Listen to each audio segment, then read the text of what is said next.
Hello everybody, and thank you so much for tuning in to our webinar with the Costa Rica Tourism Board. This webinar is part of Pura Vida Week with Costa Rica in association with TTG, which we're all very excited about. I am Maddie Barber, the Special Projects Editor at TTG Media, and I'm joined today by Zishan Rashid, who is the Senior UK Sales Manager for Costa Rica, and Angelica Hera, who works in the European Public Relations Department in Costa Rica. So thank you so much for joining me today. During this webinar, we're going to be covering everything you need to know if you're new to selling Costa Rica or if you just need a refresher on the destination. So we'll be covering unique selling points, tips for building an itinerary, such as popular and lesser known routes, recommended length of stay, and recommendations for the best time to visit as well.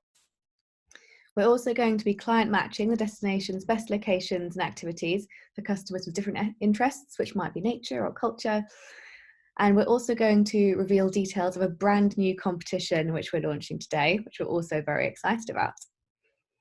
So just to set the scene for Pura Vida Week, I want to ask a few introductory questions.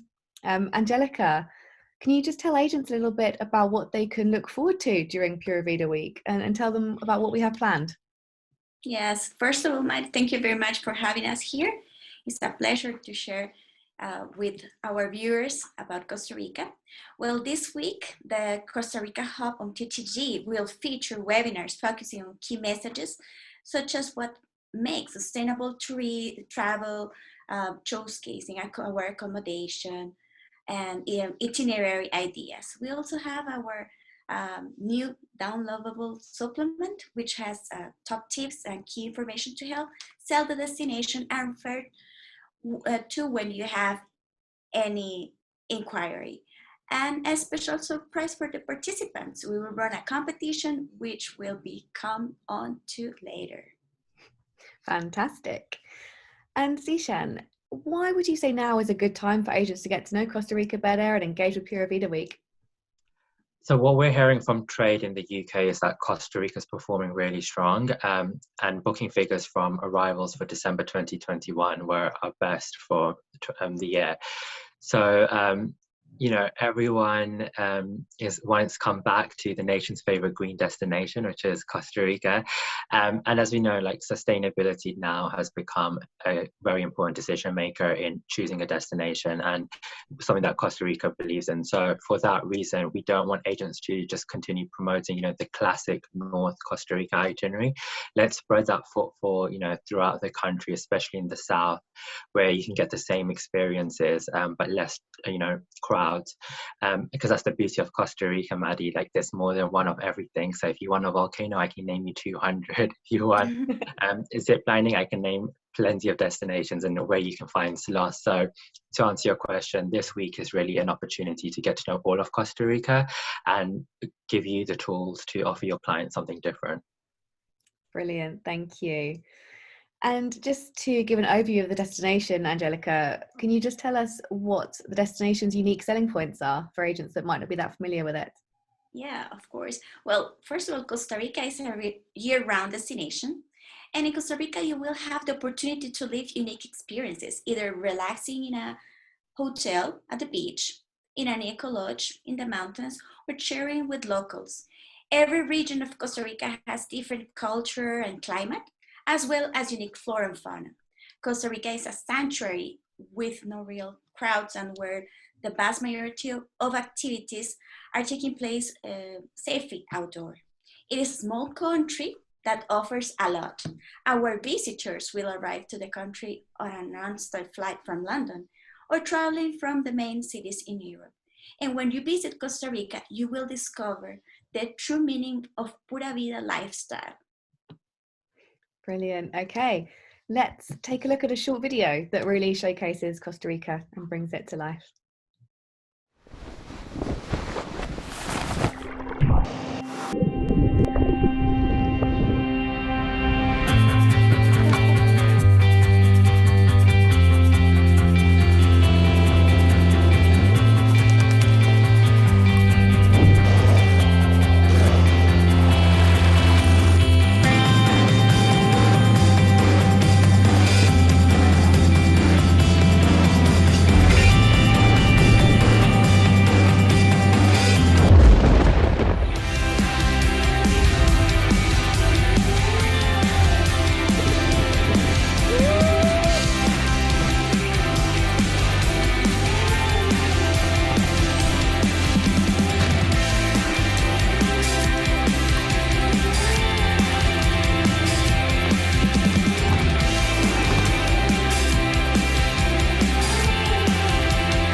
Okay, so let's move on to itinerary building and tips for that for agents.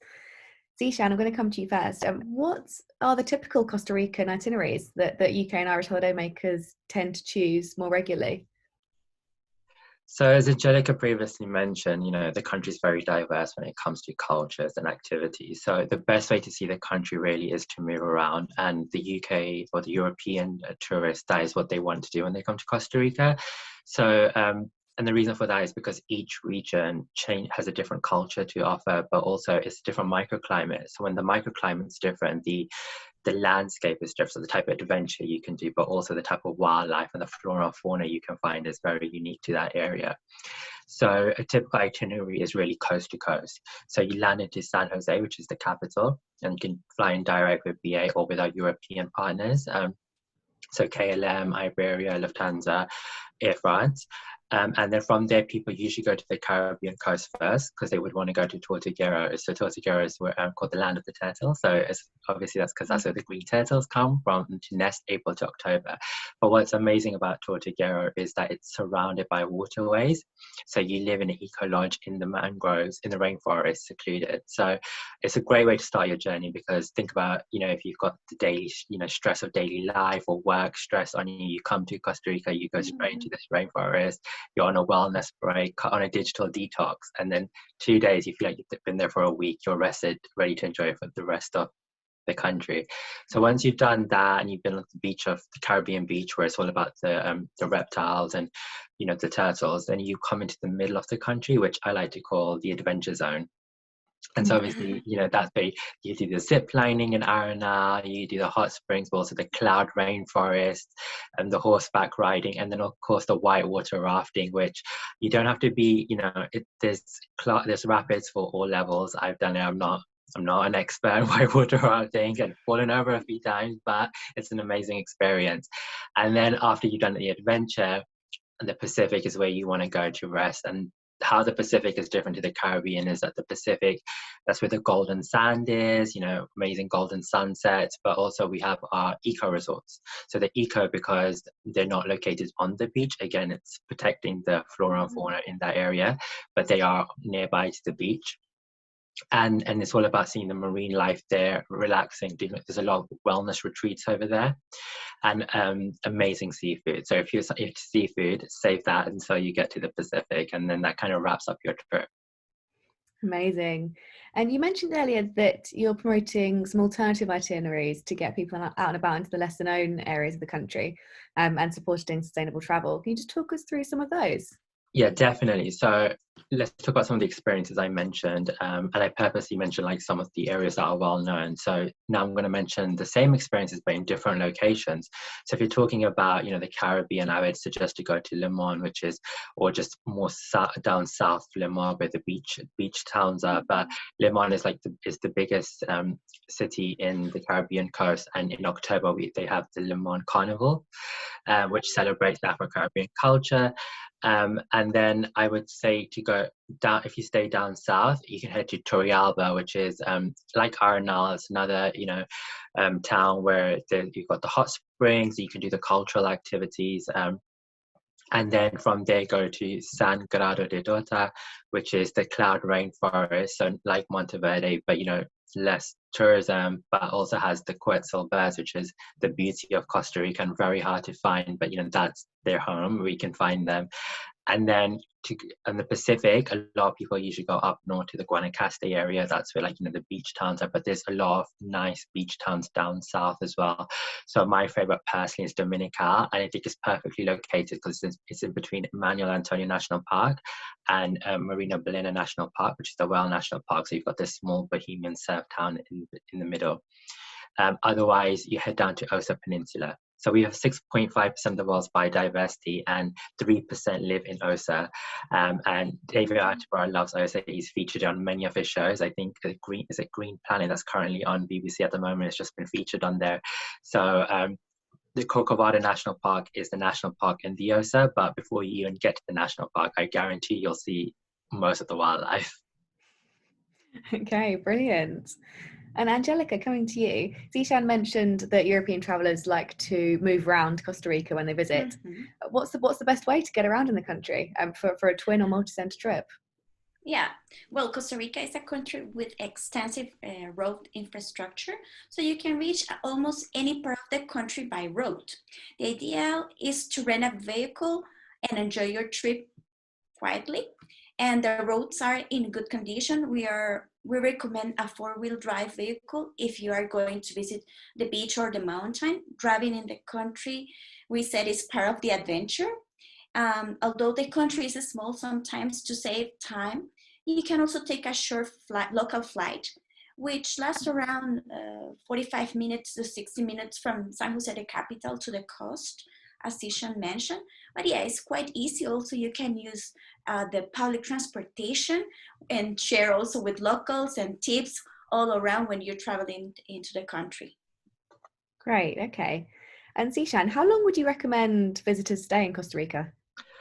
So we always say 14 days, again, what's great about Costa Rica is the size of the country. It's 2.5 times the size of Wales. So it's very small, but it's a very diverse country. So there's a lot to see and do, and you can see and do a lot in 2 weeks. So 7 days is a squeeze, but I've done 7-day trips and you can get 3 locations in there if you want to do a coast to coast. But 14 days kind of, you can do, kind of gives you some period to relax. But we say minimum 14 days, but we find that people go for much longer. They go for 21 days. So you'll find a lot of tour operators selling 21-day itineraries, a month itinerary. But of course, with work and everything, it's not always possible. But so we say 14 days, 14 to 20 days.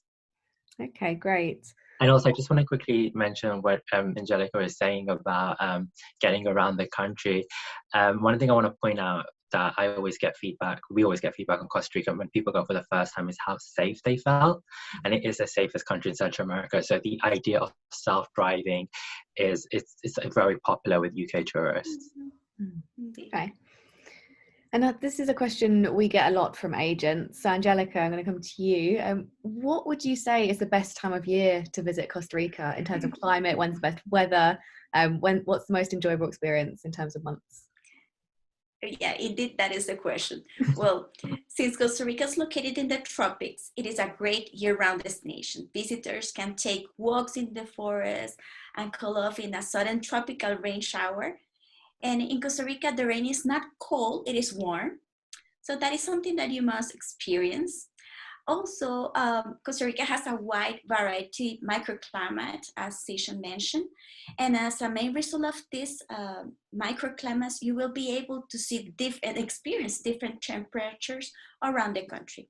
But Costa Rica microclimates range from the exotic volcanoes to cold cloud forests, from the jungle to the tropical and dried forests, and from the golden beaches to the waterfalls and rivers. So an important fact is that the average temperature varies throughout the year between 25 degrees Celsius and 27 on the coast, and maximum can be reached around 31 degrees Celsius.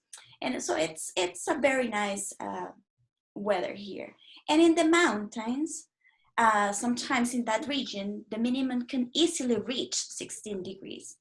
But yeah, also, it depends also in what would you like to see, because it's a year-round destination. You can see different fauna at the beginning of the year, and also in the middle of the year and at the end. But during the whole year, you will be experiencing different natural phenomena. And yeah, the temperature is very, very agreeable. The key is to pack for everything. When you're Exactly. in the rainforest, it's going to rain, Exactly. and as soon as you come out, you need your flip-flops. Yeah, it is. You have to be, open to enjoy the weather no matter where you are in the country. Yeah, well, the warmth is definitely appealing on this cold February day. Yes, Okay. definitely. Yeah. Okay, so let's move on to client matching. Angelica, I'm going to stick with you for this one. I want to take a look at what activities or regions you would recommend for clients with different interests. So I know you've mentioned that everywhere in Costa Rica is a natural paradise, but where would you suggest someone who loves nature goes for the best and most unique experiences? Well, that is a difficult question, but well, for nature lovers, Costa Rica is a paradise. You can observe birds that can only be found here in the country. Some species can be observed throughout the year. Others, as I just mentioned, during certain periods of the year. For example, during the migration from July to November. And also hotspots for bird watching are distributed all around the country. Many animals can be observed throughout the year. However, depending on the season, you will be able to observe this wonderful phenomena of nature. For instance, the humpback whales arrive in Costa Rica in great numbers at the beginning of July up to the end of November. Birds migration can be observed during the transition month from May to September, and this period is considered the best for bird watchers. And this is during the green season when the country has fewer tourists, which means better conditions for bird watching in the national parks. And every year, the beaches of Costa Rica are chosen as a arrival point for thousands of turtles traveling millions of miles in order to lay their eggs here. Some of these turtles that visit the country are the hawksbills, olive rilleys, green turtles, and leatherback. Also, sea turtle nesting is one of the Costa Rica's most incredible experiences. This phenomenon is an absolute a must for wildlife lovers. And also, there the turtles will dig the nests and lay their eggs up to 100 at a time, then burying them into the warm sun. And in addition to this nesting phenomenon, you may be able to enjoy the hatching period. After 7 to 10 weeks, the little baby turtles hatch out of the shells, and there you will see a lot of them on the beach. Hundreds and hundreds of little turtles begin their journey to the sea. So there is a lot of phenomena that you can see here in Costa Rica. For instance, these turtles you will see in Tortuguero National Park, in Gandoca Manzanillo Wildlife Refuge, and also Las Paulas National Park. This is at the Pacific coast. Also, Oceanal Wildlife Refuge in the Pacific as well. And well, that is something that you must experience when you come to Costa Rica. And the period is from March to October.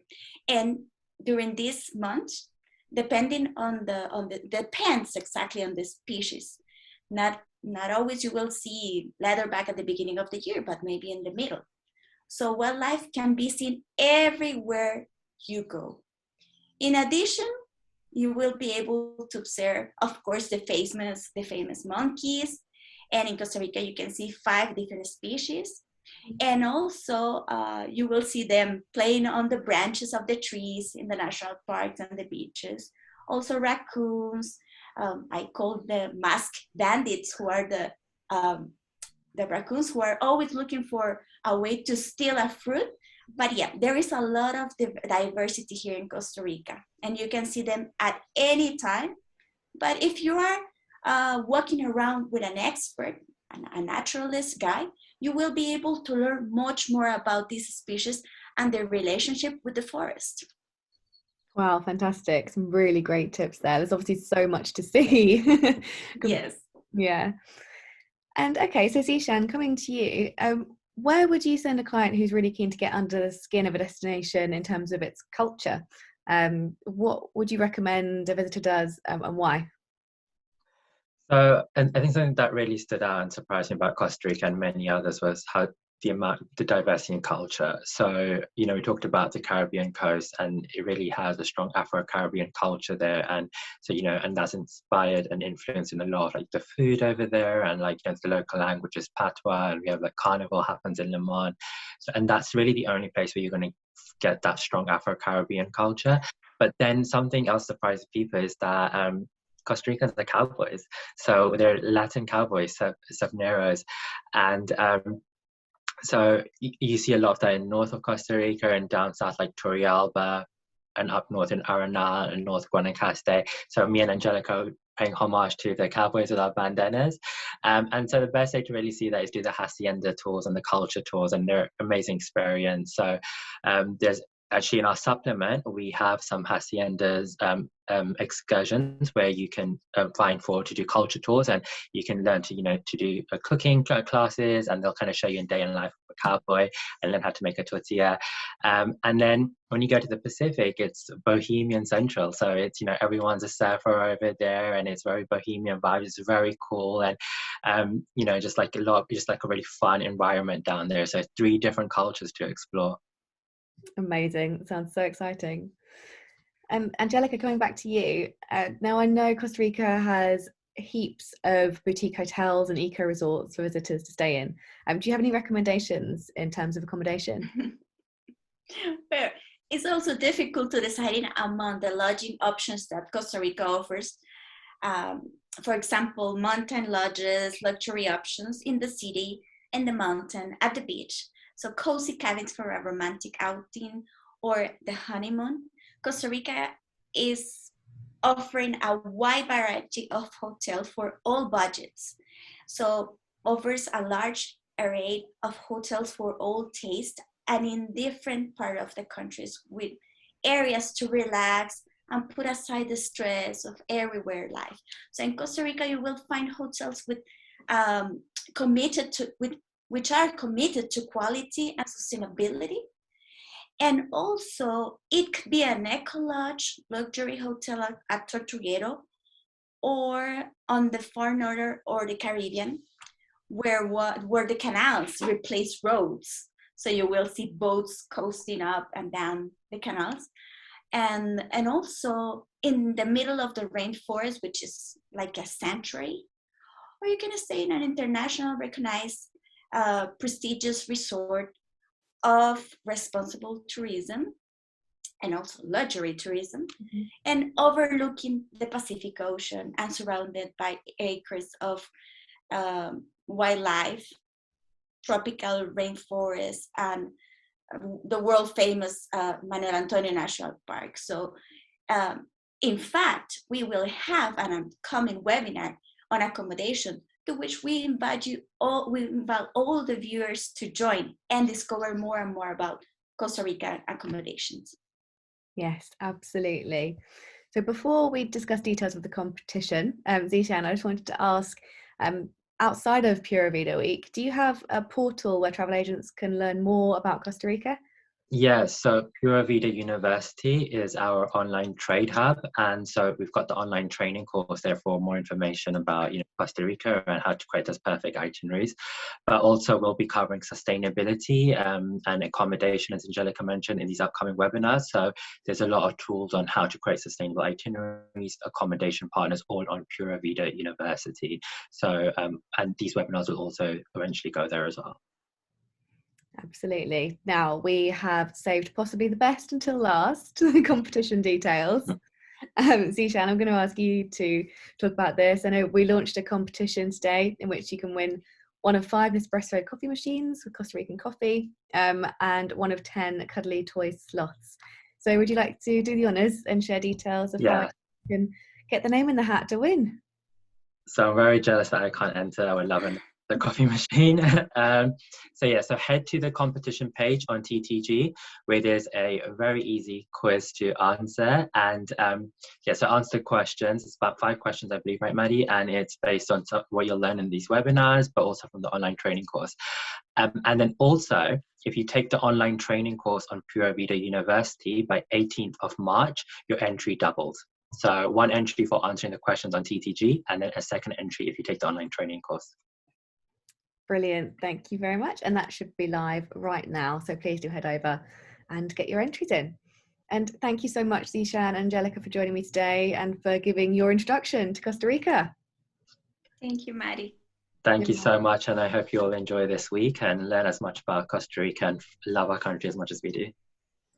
Yeah, and Pura Vida, everyone. Pura Vida.